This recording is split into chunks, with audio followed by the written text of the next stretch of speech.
Hello and welcome to Allmech. My name is Jade Maasdorp and today I'm here with Parsons, and today we're going to be looking at the Runxin F63 Range valve. So Kyle, tell us a little bit more about these today. Alright, so this is the Runxin F63 range of valves. They have a flow rate of 4,500 liters an hour. They are also Allmech's most popular range of valves because of the wide variety of softness sizes that we can actually pair them to. Okay. They can be put on softness ranging from size 7x35 all the way through to a 1465. Oh wow, okay. And maybe just tell us a little bit about the difference that we have between the two valves here today. Alright, so here we have a valve from the B range. And as you can see, the B range has a manual override option on it, and that is for in case there's a power failure of some sort, you can still manually regenerate your softener. Alright. And over here we have a valve from the C range. The C range, as you can see, doesn't have the manual override, so the C is completely reliant on a constant power source in order for it to function. Alright, cool. I think, Kyle, if you wouldn't mind, we're going to now look at the setup of this valve. So let's get into the setup of this F63 C3 valve. First and foremost, we'd need to unlock it. So you hold your up and down buttons in together, push down, you wait for the audible beep, and your valve is unlocked. Now we can access the settings menu and we can have a look at the settings.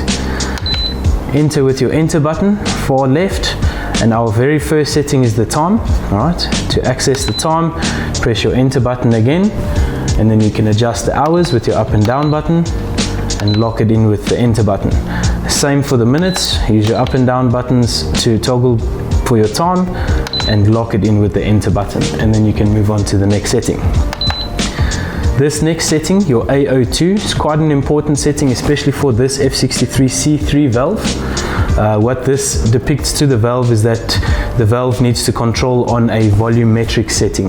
So just to show you the difference between the AO1 and the AO2 setting, get into it with the enter button and you can toggle between your AO1 and your AO2. So the difference between the AO1 and the AO2 is the AO2, like I said, tells your valve to control on a volumetric reading with your meter reading cable in the back, and your AO1 is, for instance, for an F63 C1 valve where you are running a time delayed control.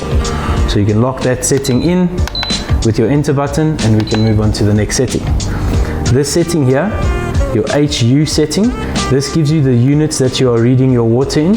So just to show you the difference between them, we'll go in with the enter button, use our up and down buttons to go through the toggles, and there you can see it changes to liters, to gallons, and to cubic meters. So for the purpose of this video, I'm going to leave it on cubic meters. So we're going to lock it in with that enter button and move on to the next setting.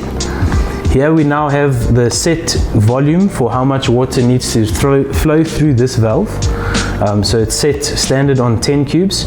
Again, to change it to your necessary setting, the amount or the volume of water you need for your valve, you can just click in with your enter button and use your up and down buttons to toggle between those numbers, and again lock it in with your enter. On to our next setting. This is now where we go into the regeneration settings of this valve.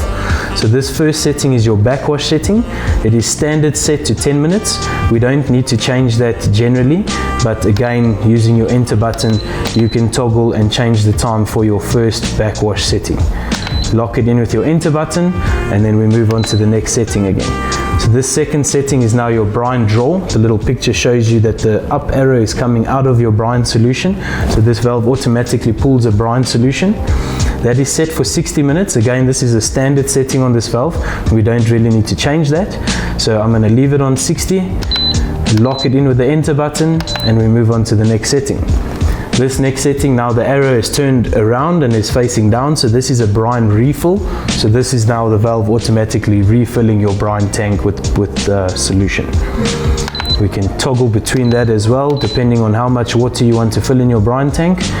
So this again, standard setting of 5. We will leave it, lock it in with the enter button, and move on to the next one.